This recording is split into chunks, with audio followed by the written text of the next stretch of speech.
So, I guess it all started when Mila and I were driving up to my dad's place. It was a long drive, and honestly, I had way too much time to think. Maybe that's what got me in trouble. You ever get that feeling when you're stuck in a car for hours, and your mind just drifts to places you really don't want it to go? That was me. And where did my brain land? Right on my marriage. Yeah, me and Mila, we got married young, stupid young. I was 23, she was 22. Barely knew what the hell we were doing.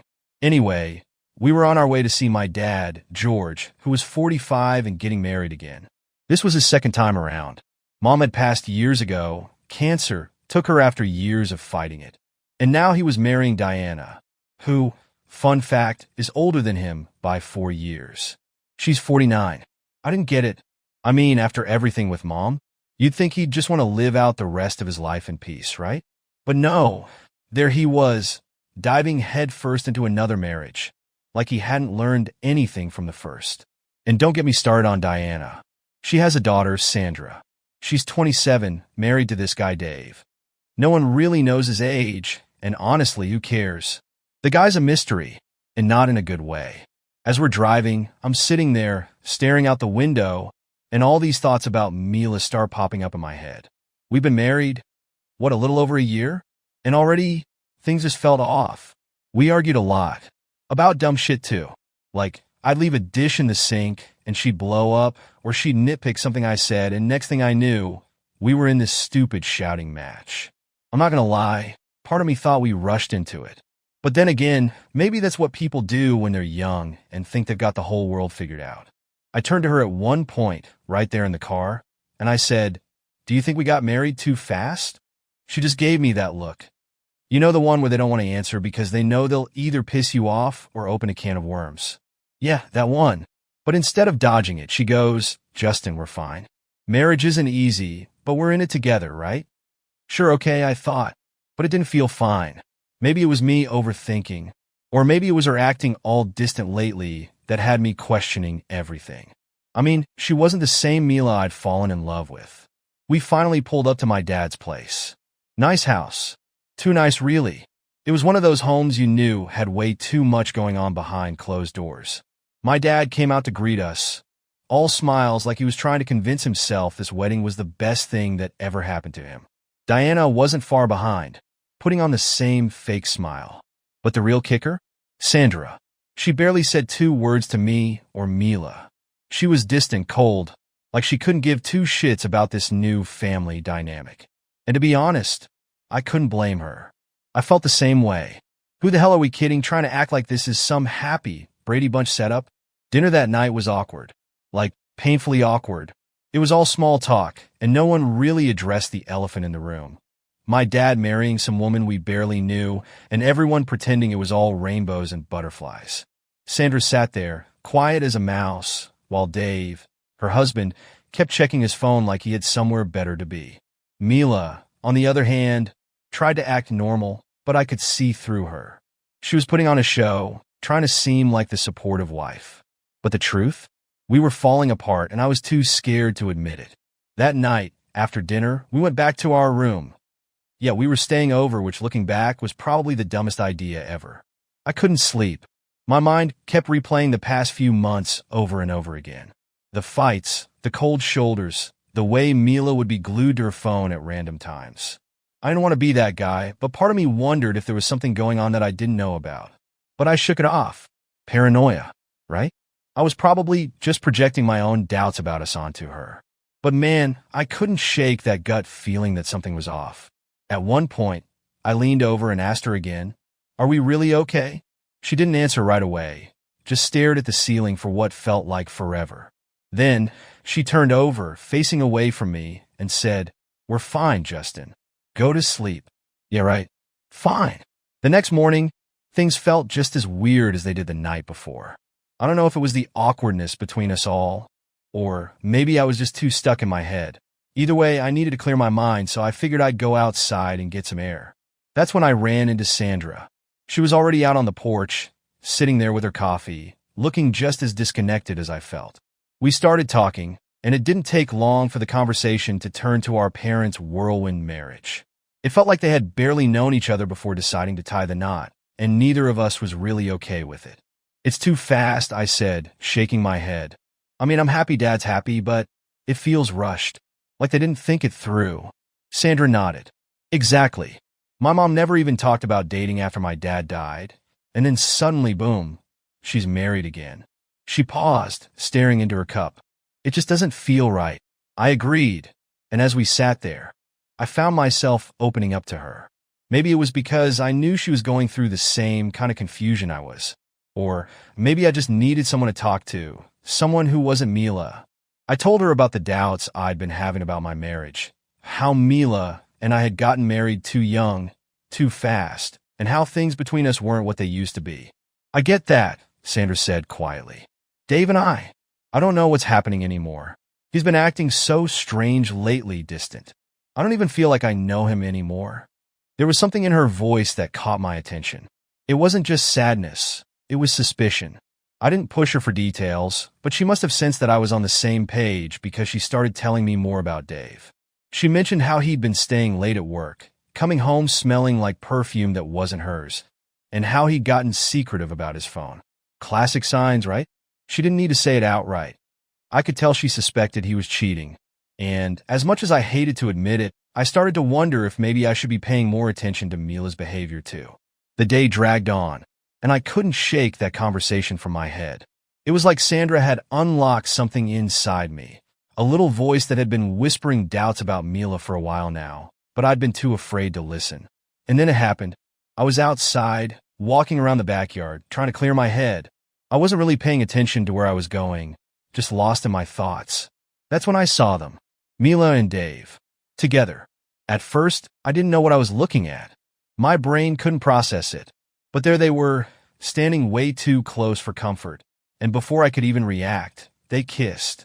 And not just some casual peck on the cheek. No, this was something else, something intimate, something I'd never seen from Mila before. My heart sank. It was like someone had punched me in the gut, and I couldn't breathe. I wanted to look away, but I couldn't. My feet felt glued to the ground, and I just stood there watching like an idiot. I don't know how long I stood there. It felt like forever, but it was probably only a few seconds. I felt this intense mix of emotions, confusion, anger, betrayal. I wanted to storm over and confront them, demand answers, but something stopped me. Maybe it was shock, or maybe I just wasn't ready to face the truth. Either way, I stayed hidden, watching them for just a little longer before I quietly slipped away. My mind was racing. How the hell was this happening? What was Mila doing with Dave? I kept trying to make sense of it, but nothing was adding up. The woman I married, the one I thought I knew, was out there making out with some guy who was married to Sandra, no less. It was like my entire world was crumbling in front of me, and I had no idea what to do next. I made my way back to the house, feeling like I was on autopilot. My hands were shaking, and I was doing everything I could to keep it together. The last thing I wanted was for anyone to notice that something was wrong. I wasn't ready for that conversation, not yet. So I plastered on a fake smile and went back inside, trying to act like everything was normal when inside I was losing my shit. I knew I had to talk to someone, but who? I couldn't go to my dad. He was too wrapped up in his own shit with Diana. Mila was obviously out of the question, and there was no way in hell I was talking to Dave. That left Sandra. She was the only one who might understand, the only one who could help me make sense of what I'd just seen. Later that day, I found Sandra alone again, this time sitting on the steps of the front porch, staring off into the distance. I sat down next to her, my heart pounding in my chest. I wasn't sure how to start, but I couldn't hold it in any longer. I saw something today, I said quietly, keeping my voice low. Something I wish I hadn't seen. Sandra turned to look at me, her eyes filled with curiosity and concern. What do you mean? I took a deep breath, steadying myself. I saw Mila and Dave together. They were kissing. Her face went pale. For a moment, she didn't say anything, just stared at me in disbelief. Then finally she spoke. I knew it. I fucking knew it, she said, her voice barely above a whisper. I had a feeling something was going on, but I didn't want to believe it. I nodded, feeling the same way. Neither of us wanted this to be real, but there it was, staring us in the face. We sat there in silence for a while, both of us processing what we'd just uncovered. Our worlds were falling apart, and neither of us knew what to do next. But one thing was clear. This wasn't over. Not by a long shot. Dinner that evening was supposed to be normal, or at least as normal as things could get when you've just watched your wife making out with another man. I knew I had to talk to Sandra about it. I couldn't keep this inside any longer, and she was the only one who would understand. She had to know. But there was this weight in my chest, like if I said it out loud, it would make everything real. There'd be no going back after that. Everyone was busy preparing for dinner, so I took the opportunity. I found Sandra in the kitchen, moving dishes around, but her mind seemed elsewhere. I walked in, stood there for a second, and then without wasting any time, I just said it. I saw them. I blurted out. Sandra froze, her hands gripping the edge of the counter. She didn't even turn around at first. I could feel the tension in the air, thick enough to cut with a knife. Then, slowly, she turned to face me, her eyes wide for a moment before that look of bitter understanding washed over her. "What do you mean?" she asked, but I knew she already knew the answer. "Mila and Dave. I saw them in the backyard. Together. They were kissing," I said, my voice barely more than a whisper, like saying it any louder would make it worse somehow. For a moment, Sandra didn't say anything. She just stood there, absorbing the blow. And then, after what felt like an eternity, she let out this quiet, bitter laugh. It wasn't a laugh of humor, but more like someone who had finally had their suspicions confirmed, and it hurt like hell. "I knew it," she said, her voice sharp and low. "I fucking knew it." I stayed quiet, unsure of what to say next. What could I say? We were both stuck in this messed up situation, and there was no easy way out. Sandra walked to the sink, staring out the window as if trying to find some kind of answer in the darkness outside. "I had a feeling something was going on," she continued. "Dave's been acting strange for months. He's always coming home late, always on his phone, making excuses. I didn't have any proof. Until now." She paused and looked at me. "Thank you for telling me. I guess part of me didn't want to know, but it's better than feeling like I'm losing my mind." The two of us stood there, leaning against the kitchen counter, sharing this unspoken bond of betrayal. It was twisted, but it was something. And for the first time, I felt like I wasn't completely alone in this mess. We started talking, really talking. She told me about her marriage to Dave, how it had always felt off, even before the wedding. She said she never really loved him, not in the way you're supposed to love someone you're going to spend your life with. It was more like they fell into it, because it seemed like the right thing to do at the time. But now she felt nothing but anger and disappointment. "I've been angry for so long," she admitted. At him, at myself for staying. I knew something was wrong, but I just kept hoping things would get better. But now, after all this, I don't know anymore. I nodded. "Yeah, I know the feeling. Mila and I, it's been the same. The fights, the distance. I keep thinking maybe we rush into things. Maybe we weren't ready for this." There was a strange comfort in knowing someone else was going through the same kind of hell. It felt like we were both drowning, but at least we weren't drowning alone. I wasn't sure how much time passed as we stood there, spilling our frustrations, our regrets, and our anger. The kitchen felt like a world away from the rest of the house, like we were trapped in our own little bubble of misery and betrayal. Then something shifted. It was subtle at first, like an electric charge in the air between us. Sandra turned toward me, her eyes hard but searching. And then, out of nowhere, she said it. "If they can do it, why can't we?" The words hung there, thick and heavy. At first, I didn't know what she meant. Or maybe I did, but my brain refused to accept it. Then she took a step closer to me, her voice soft but sharp. "Justin, why should they get to hurt us and we just sit here and take it? If Mila and Dave can betray us like this, why shouldn't we get something out of it too?" I was floored. My heart was pounding in my chest, and I didn't know how to respond. This wasn't what I expected at all. But as crazy as it sounded, I understood where she was coming from. The temptation was there, gnawing at me. I felt this pull, this desperate need to escape the pain, to feel something other than betrayal and anger. "We're both hurting," she continued, her voice almost pleading. "And this could be our way out, or at least our way of getting back at them. If they can cheat, why can't we?" I should have said no. I should have walked away. But I didn't. Maybe it was the anger. Maybe it was the shock. Or maybe, deep down, I wanted to hurt Mila the way she had hurt me. Whatever it was, I found myself giving in to that pull. Before I knew it, we were kissing. Hard. It wasn't like with Mila. This kiss was desperate, raw, full of the pain we were both trying to bury. Our hands were all over each other. And before long, things escalated. We started tearing at each other's clothes, driven by this twisted need for revenge and escape. In that moment, it wasn't about love or even attraction. It was about release. As things heated up, I realized what was happening. Sandra and I weren't just trying to get back at our spouses. We were trying to find some kind of control over a situation that had ripped our lives apart. This was our way of taking something back, of feeling like we had a choice in all of this, even if it was the wrong one. We moved into the guest room, barely managing to close the door behind us. We were both caught up in the moment, driven by emotions we couldn't control. But just as things were about to go further, the door burst open. Standing there, eyes wide with shock and fury, was Mila.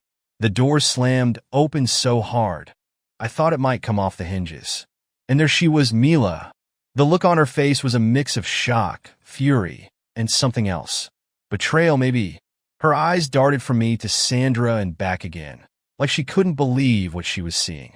"Are you fucking kidding me, Justin?" she screamed, her voice shaking with rage. She stormed into the room, fists clenched at her sides. "You're cheating on me? With her?" I barely had time to react before she was right in front of me, eyes wild.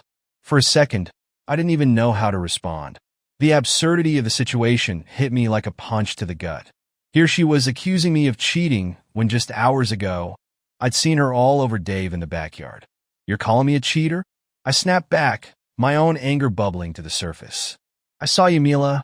I saw you with Dave. You want to talk about cheating? Let's fucking talk about it." Her face went pale for a second, and she blinked, clearly not expecting me to throw that in her face. But then she recovered, straightening her posture and narrowing her eyes. "I wasn't cheating. Bullshit." I cut her off, stepping closer.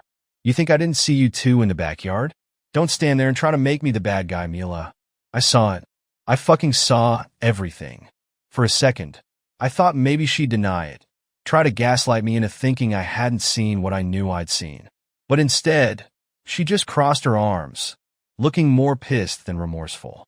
"You don't get it," she spat, her voice shaking with frustration. "You're always so wrapped up in your own world. You don't pay attention to me. I've been lonely, Justin, for months. I try to talk to you, but you're too busy, too distracted. What was I supposed to do? Just sit there and feel unloved while you ignore me?" I couldn't believe what I was hearing. She was trying to flip this on me, to make it sound like it was my fault that she was screwing around with someone else. I felt my blood boiling. "You're kidding, right?" I said, my voice rising. "You think being lonely justifies kissing another man? How about instead of sneaking around with Dave, you could have actually talked to me like a fucking adult?" "I tried to talk to you," she shot back, her face flushed with anger. "But you didn't listen. You never listened. You were so caught up in your own shit. You didn't even notice how unhappy I was." "Unhappy?" I yelled. "Maybe if you weren't sneaking around behind my back, things could have been different. But no, you had to fuck everything up. You had to betray me." The tension between us was suffocating, and for a moment, it felt like we were the only two people in the world. I was shaking with rage, and I could see Mila wasn't backing down either. But before I could say anything else, Sandra, who'd been quietly watching the argument unfold, suddenly jumped in.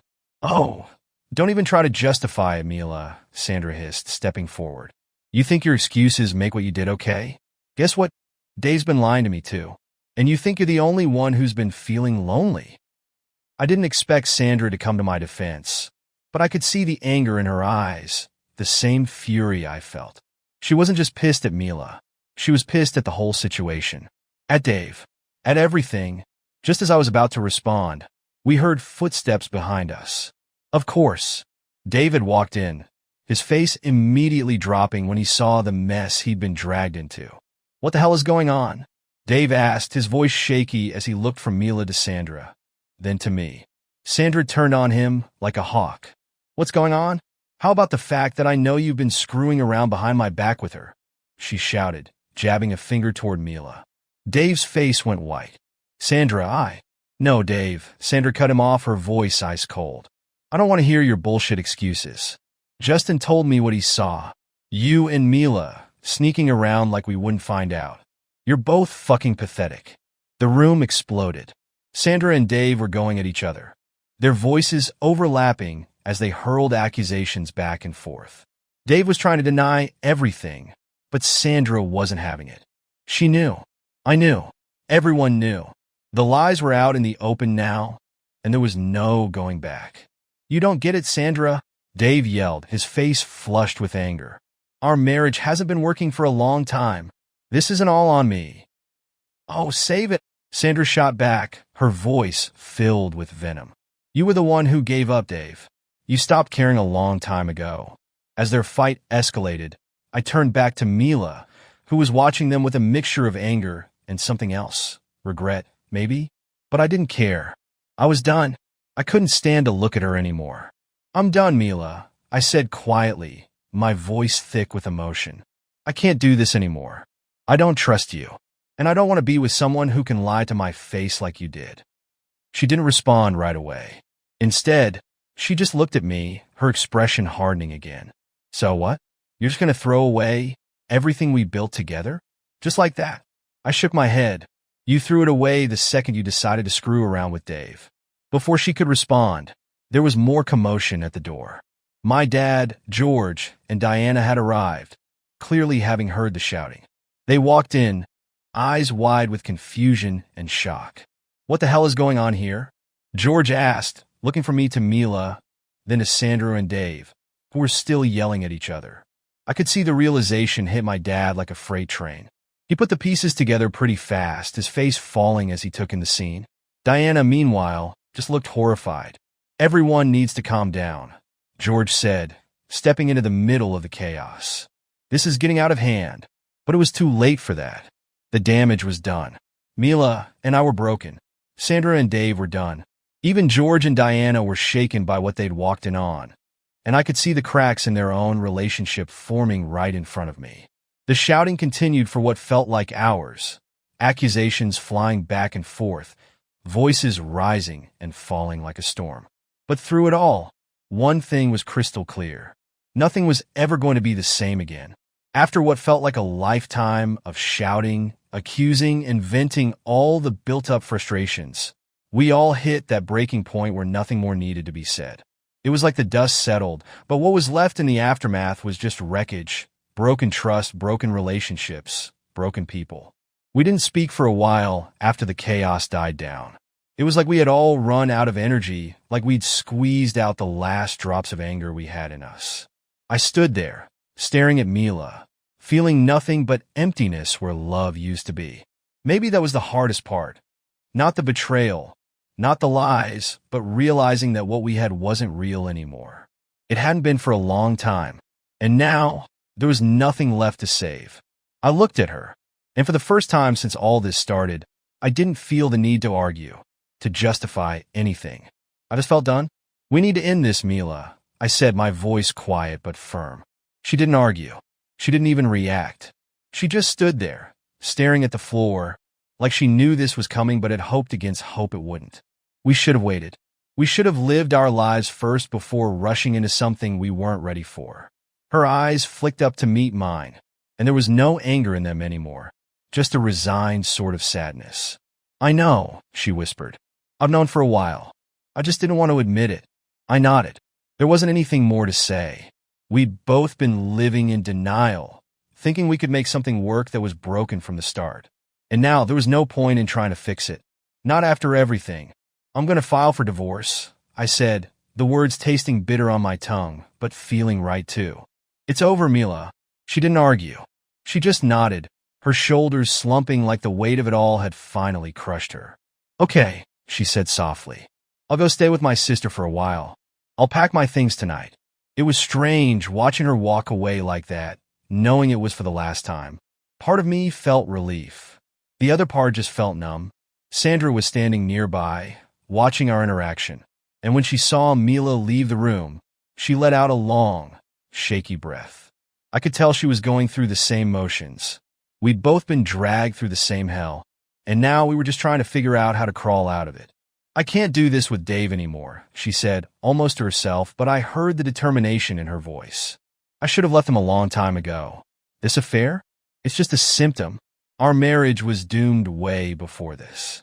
I looked at her, and I could see the pain in her eyes, but also the acceptance. Like me, she had finally come to terms with the reality that this wasn't just about the infidelity. It was about everything that led up to it. The lies, the distance, the lack of love. They had built something on shaky ground, and it had finally come crashing down. I get it, I said quietly. It's not just one thing. It's everything. And when it's gone, it's gone. She nodded, biting her lip. Yeah, I think I've known for a long time that we were never really happy. I stayed because it was easier than facing the truth.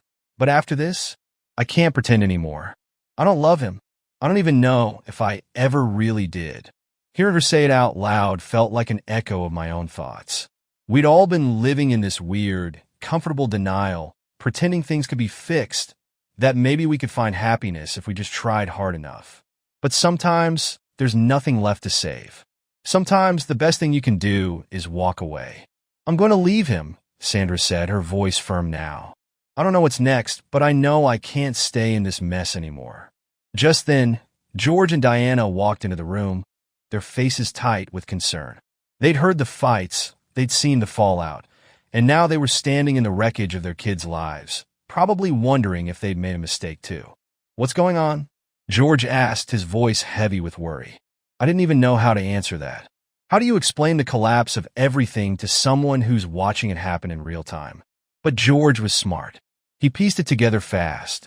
It's all falling apart, I muttered, running a hand through my hair. Mila and I are done. Sandra is leaving Dave. And honestly, I don't even know where to begin with all this. George's face fell, and Diana looked like she was holding back tears. I guess they'd thought this new marriage of theirs would bring everyone together, but it had done the exact opposite. Instead of blending families, it had torn everything to shreds. And then, like a ripple effect, George turned to Diana. Are we doing the right thing? He asked quietly. Maybe this was a mistake. Diana's lip trembled, but she held it together, shaking her head. I don't know, George. I really don't. I thought we were happy, but now, seeing all this, maybe we rushed into it too. Maybe we weren't thinking clearly. It was hard to watch. My dad and Diana had seemed so sure about their new life together, but now they were questioning everything. Seeing their kids' lives crumble made them look at their own relationship with fresh eyes. The doubt was there now, and it was spreading like wildfire. I love you, George said softly, taking Diana's hand. But maybe we need to take a step back.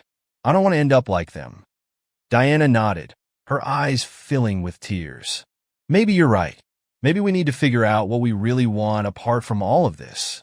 I could see it clear as day they were breaking too.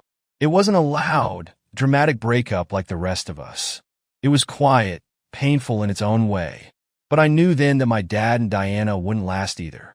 By the end of that night, everything had changed. Mila was gone. Sandra packed her bags too, ready to leave Dave behind. And George and Diana? They didn't say it out loud, but I knew they were on the verge of separating as well. The whole weekend had been a disaster, a slow-motion train wreck where everyone's lives came crashing down at the same time. But weirdly enough, there was also a sense of relief. No more pretending. No more lies. Just the cold, hard truth. As I stood in the empty guest room later that night, I realized that this was it. The end of everything I'd known for the past few years. And as scary as it was, I also felt a strange kind of peace. Because sometimes, endings are the only way to start over. A few months had passed since that night. The night where everything went to hell, and honestly, it feels like a lifetime ago. It's funny how time moves differently when you're picking up the pieces of your life. When the dust settled, Mila was gone, and so was everything that came with her. The marriage, the plans, the future we thought we had, all of it was just done. I found a place not long after she left. A small apartment, nothing fancy, but it was mine. At first, the silence in that apartment was unbearable. I remember those first few nights, lying awake in bed, staring at the ceiling, wondering how the hell I ended up here. The quiet was suffocating, like an echo of everything I'd lost. I kept thinking about Mila, about what we'd been through, the fights, the distance, the affair. I used to go over every moment in my head, wondering what I could have done differently. But as time went on, something shifted. I started to feel okay. The loneliness that had scared the hell out of me at first started to feel like freedom. I wasn't tied down anymore, wasn't constantly worrying about someone else's needs or their opinions. It was just me now, and that started to feel kind of good. For the first time in years, I wasn't walking on eggshells, wondering when the next argument would blow up in my face. I was in control of my own life. Mila moved to another city a few weeks after the divorce was finalized. I didn't ask where, didn't really care. It was over. There was no more us, and I'd made peace with that. In fact, her leaving felt like confirmation that we'd made the right decision. There was no going back, no lingering doubts. The distance between us wasn't just physical. It was the closure I needed. I started focusing on myself for the first time in years. I signed up for guitar lessons. I'd always wanted to learn but never got around to it. Something about those quiet evenings, sitting on my balcony, strumming the strings, just felt right. It was peaceful, therapeutic almost. I wasn't great at it, not yet anyway, but it gave me something to look forward to, something that was mine. I also picked up running. I signed up for a marathon. At first, I could barely get through a few miles without feeling like I was going to die, but it got easier. Each run felt like I was shedding a layer of the old me. The guy who was stuck in a toxic relationship. The guy who was afraid to be alone. With each mile, I felt stronger, not just physically, but mentally too. Running became a kind of metaphor for where I was in life. One step at a time, moving forward, leaving the past behind. One day, out of the blue, I got a message from Sandra. She'd finally left Dave. I wasn't surprised. After what happened, there was no way their marriage was going to survive. She suggested we meet up for coffee and catch up, and I agreed. It had been a while since that night, and I was curious to see how she was doing. When we met, it was different. We'd both changed, both gone through our own versions of hell, but somehow come out stronger on the other side. We talked about everything, the fight, the divorces, the mess our lives had become. But there was no bitterness anymore, just acceptance. I don't regret any of it, Sandra said, staring down into her coffee cup. I mean, yeah, it was awful, but I needed it. I needed to see how far off track I'd gotten. Leaving Dave was the best thing I've ever done. I'm going back to school now. I feel like I'm starting over, and it feels good. I nodded. I knew exactly what she meant. Same here, I said. As bad as it was, I think it was necessary. I'm better off now. I'm finally focusing on myself for once. We both smiled at that. There was a time when I thought maybe there could be something between us. Something more than just two people who had been cheated on by their spouses. But as we sat there, talking like old friends, I realized that whatever bond we had, it wasn't romantic. It was more like shared survival. Two people who had been through the same storm and come out the other side still standing. We stayed in touch after that, but it was never anything more than friendship. And that was fine with me. I didn't need anything else. I didn't need anyone else. For the first time in my life, I was okay being on my own. George and Diana, on the other hand, didn't make it. They ended up getting a divorce not long after I did. I think watching their kids' relationships implode forced them to take a hard look at their own marriage, and they realized they weren't happy either. I still talk to my dad, but it's different now. We're both kind of licking our wounds, figuring out how to move forward. He's living on his own now too, and I think he's okay with it. At least I hope he is. There's this weird sense of closure now, like the chapter has finally ended, and a new one is starting. I spent a lot of time on my apartment balcony, watching the sun go down, guitar in hand, just letting my thoughts drift. And it's in those moments that I realize how far I've come. I'm not the same person I was when all this started. I've changed. I'm stronger now, more sure of myself. Mila's gone. Sandra's moved on. Even my dad is trying to figure out what's next. And here I am, on my own, and for the first time, I'm not scared of that. In fact, I kind of like it. As the sun dips below the horizon, casting the sky in shades of orange and purple, I take a deep breath and smile to myself. I've made it through the storm. I'm still standing. And for the first time in a long time, I feel like I'm finally free. Maybe this was for the best. I say quietly, the words lingering in the air, as the last rays of sunlight fade away. And for the first time, I believe it.